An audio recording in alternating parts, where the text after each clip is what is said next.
I'm Ben Meiselas from the MeidasTouch network. Folks, if you examine the way that Special Counsel Jack Smith has been building the case against Donald Trump in connection with Donald Trump's disgusting 2020 election interference, it has all the telltale signs that Jack Smith is building a seditious conspiracy case against Donald Trump. Now, that doesn't mean that's ultimately what Jack Smith is going to charge Donald Trump with. He may charge Donald Trump with obstruction of official proceedings. He may charge Donald Trump with inciting a riot. He may charge Donald Trump with numerous other crimes relating to the January 6th insurrection, the events leading up to the January 6th insurrection, campaign finance violations, the fake elector scheme, wire fraud. Look, it wouldn't shock me if we talk about hundreds and hundreds of counts of criminal charges in the eventual indictment of Donald Trump. But I want to focus on seditious conspiracy for a moment, because brick by brick, the Department of Justice, first when Merrick Garland was overseeing things, and then when it was transferred to Special Counsel Jack Smith, they've been building this ultimate case against Donald Trump for his role during the January 6th insurrection. Now, Congressman Jamie Raskin, one of the most inspirational members of Congress, seems to also agree with this theory. And so let me play you this clip from an interview that Congressman Jamie Raskin just gave in an interview with Jen Psaki, how he believes Special Counsel Jack Smith may be prepping a seditious conspiracy indictment. And then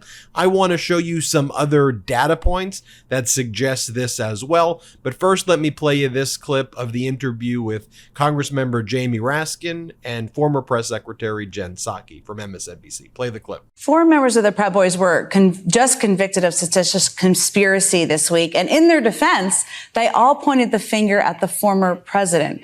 Is it conceivable that Special Counsel Jack Smith could be considering seditious conspiracy charges against Trump? Absolutely. I mean, that's not a defense. I mean, if you're accused of conspiracy to overthrow the government or put down the government of the United States, which is what seditious conspiracy means, it's not a defense to say somebody else told me to do it or somebody else was involved in the conspiracy. Trump could very much have been part of the Proud Boys or the Oath Keepers conspiracy, or he might have been involved in an overlapping concentric ring conspiracy with those conspiracies. So we don't have a system of justice, I hope, as I said at the January 6 hearings, where the foot soldiers and the ringleaders down below go to jail and the ringleaders above get a free pass and get to continue their insurrectionist assault on democratic institutions. So, we've seen a lot of justice take place here. The Department of Justice has been doing an excellent job. More than 1,000 arrests, hundreds of convictions have taken place. More than a dozen people have been convicted of seditious conspiracy, completely refuting those who said, well, how could this be an insurrection if nobody was trying to overthrow the government? Well, now they have their answer. More than a dozen people have been convicted of that. And Donald Trump, of course, was impeached by a 232 vote margin in the House for inciting insurrection against the Union. And 57 of 100 senators agreed that he had incited an insurrection against the Union. We didn't reach the magic 2/3 number to convict the president, and yet we have robust concurrent majorities of both houses of Congress declaring that that's precisely what he did as a matter of constitutional fact. So I couldn't agree more with Congressman Raskin there. And if you look at the recent sentencing memo that the Department of Justice filed in connection with the seditious conspiracy convictions of the Oath Keeper terrorists like Stuart Rhodes and others, it was an omnibus memo of multiple Oath Keepers who were found guilty of either seditious conspiracy or obstruction. When you read the outline of this, it very much reads like what an eventual indictment of Donald Trump could look like. And let me just pull up the sentencing memorandum. And while this is written about the Oath Keepers, again, you could just substitute Donald Trump's name in here and it fits perfectly. So let me explain to you what this says. It says, government sentencing memorandum and motion for upward departure. These defendants were prepared to fight, right? Think about it. Donald Trump was prepared to fight. Not for their country, but against it. Not for his country, but against it. In their own words, they were willing to die in guerrilla war to achieve their goal of halting the transfer of power after the 2020 presidential election. As a co-conspirator recognized, their actions made these defendants traitors. And it goes on to say in the factual background section of the sentencing memo, these defendants led and participated in a conspiracy by members and affiliates of a group known as the Oath Keepers to oppose by force the lawful transfer of presidential power from President Donald J. Trump to President-elect Joseph R. Biden Jr. They each agreed to do so by, among other things, preventing, hindering, or delaying Congress's certification of the 2020 presidential election on January 6, 2021, and by using force, intimidation, or threats to prevent members of Congress from discharging their duties that day. And again, just substitute Donald Trump's name there, right? Donald Trump led and participated in a conspiracy in connection with groups like the Oath Keepers and the Proud Boys to oppose by force the lawful transfer of presidential power from him to President-elect Joseph R. Biden. They each agreed together to do so to prevent, hinder, or delay Congress's certification of the 2020 presidential election. You see, it applies equally to him. And if you go... And now let's take a quick break to talk about our next partner, FastGrowingTrees.com. Breathe some life into your own backyard with FastGrowingTrees.com this spring. From shade to fresh fruit to privacy and natural beauty, let FastGrowingTrees.com help you plant your dream garden with their expert advice and fast, reliable shipping. FastGrowingTrees.com's plant expert, they curate thousands of easy-to-grow plant, shrub, and tree varieties for your unique climate, from Meyer lemons to evergreens and everything in between. Happy plants, happy home, am I right? But sometimes it's hard to know which plants will do best. Well, no problem, because with FastGrowingTrees.com, you get customized recommendations based on your specific needs. Plus, their plant experts are always available to help keep your plants growing healthy through the season and beyond.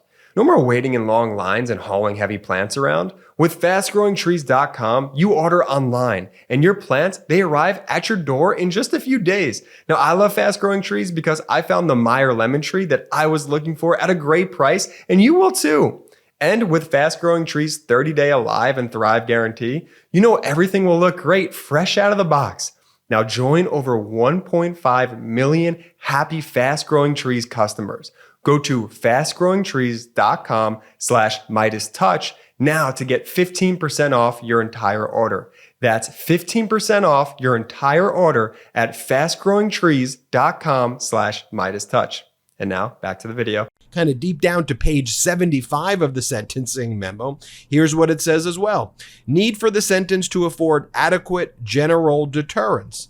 And then it says here, the need to deter others is especially strong because defendants engage in acts that were intended to influence the government through intimidation or coercion. In other words, terrorism. And they were leaders of such efforts. Because these defendants not only contributed to the attack on the Capitol, but helped to organize it, their sentences will be noted by those who would foment such political violence in the future.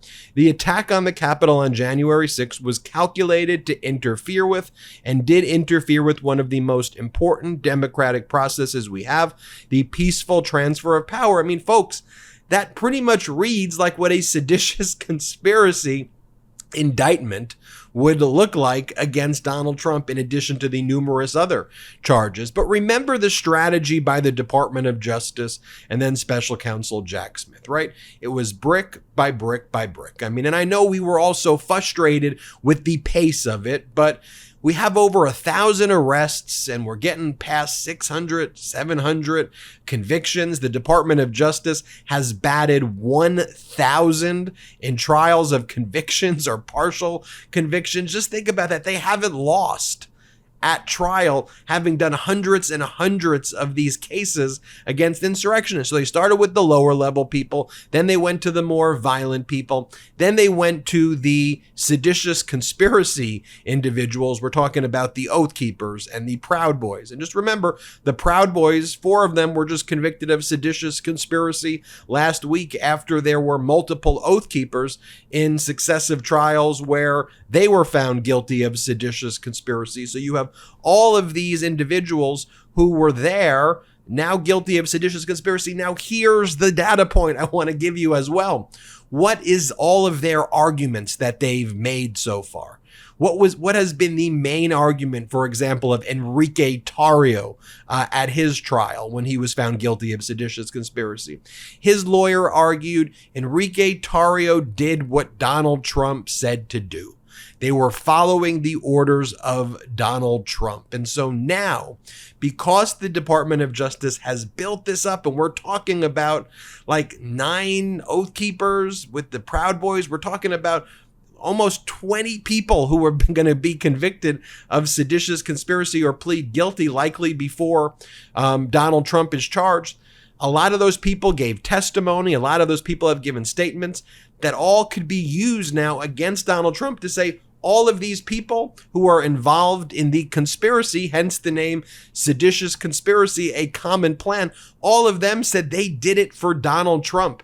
And so the jury is going to hear weeks and weeks of testimony, strong testimony from all of these past witnesses who have been now guilty of seditious conspiracy, who say that Donald Trump did it with them. That's going to be incredibly powerful evidence. But that's why you had to wait to get all of these other convictions strategically. And then separately, of course, Jack Smith had to get all of the critical witnesses to go before the grand jury in Washington, D.C. to testify. Now, the grand jury only meets a few times, for a few days a month. It's not like it meets every single day. Donald Trump's thrown the kitchen sink with all of these purported privileges where he's lost all of his arguments, but there still had to be legal battles, unfortunately, that would go to the Court of Appeals, would first go to the federal court, then the DC Circuit Court of Appeals. Then witnesses would have to be called back and forth. And because Donald Trump asserted these frivolous objections that only former presidents could assert, even though they're frivolous, he was at least allowed to assert them. And the DOJ had to win all of those, point by point by point. For example, they had to first get testimony of Mark Short and Greg Jacobs, who were the former top Pence officials. Short was the former chief of staff. Jacob was the former general counsel. So, for example, they'd show up. They'd say, hey, we can't answer that. Donald Trump's invoking executive privilege. They'd have to stop testifying. Jack Smith would have to go to the federal judge, Judge Beryl Howell. Judge Beryl Howell would issue an order, compel them to come back. They'd show up 2 months later. You got the testimony. You take that testimony, you build it up, and then you eventually get Pence, for example. Same thing with, some top aides of Donald Trump. So you would have like Pat Cipollone and Patrick Philbin, Donald Trump's former top lawyers. They would show up to the grand jury. They would testify. They'd be asked a question. They'd say, we want to answer it, but we can't answer that question because Trump's asserting executive privilege. So the DOJ would have to go to the federal judge, get an order. Trump would appeal it. They would lose. The people would have to go back and testify. Then you would go closer and closer into Trump's inner circle with people like Dan Scavino and the Calamaris and the Meadows and now former Vice President Pence. So all of that is what's been going on. And trust me, I wish all of this has gone faster, but ultimately we need to make sure that this is airtight. And this is why Donald Trump is freaking out right now, because he knows the level of diligence. And that's why, again, when I think the indictment is actually filed, it's not going to be a 10-count indictment. It's going to be hundreds. I think potentially thousands, but definitely hundreds of counts. And that's going to be a major headline at the time. You know, Trump indicted on hundreds of counts. But there's a reason why Donald Trump's making posts like this. He's scared. He goes, the special prosecutor, Jack Smith, who is harassing, threatening, and terrorizing people who work for me, probably illegally, and totally at odds with the way crooked Joe Biden is being treated, will no longer be known as the special prosecutor, but rather the special persecutor. He's a Trump-hating slimeball who's going far beyond the original instructions of the Department of Justice. The witch hunt continues as it always will with the radical left, blah, blah, blah, lunatics. I just wish that large media networks actually covered this thing fairly, that they took note of the diligent work that is taking place and did not gaslight the American people and just accurately reported what's going on and what a big traitor and criminal Donald Trump is. But we're not going to gaslight you. Here on the MeidasTouch Network, we'll just say it like it is. I'm Ben Meiselas from the MeidasTouch Network. Hit subscribe. We're on our way to 1.5 million subscribers. Check us out at patreon.com/MeidasTouch. Also, wherever you get podcasts, subscribe to the MeidasTouch podcast. All right, hit subscribe on YouTube. It is free. Hey, Meidas Mighty. Love this report? Continue the conversation by following us on Instagram at MeidasTouch to keep up with the most important news of the day. What are you waiting for? Follow us now.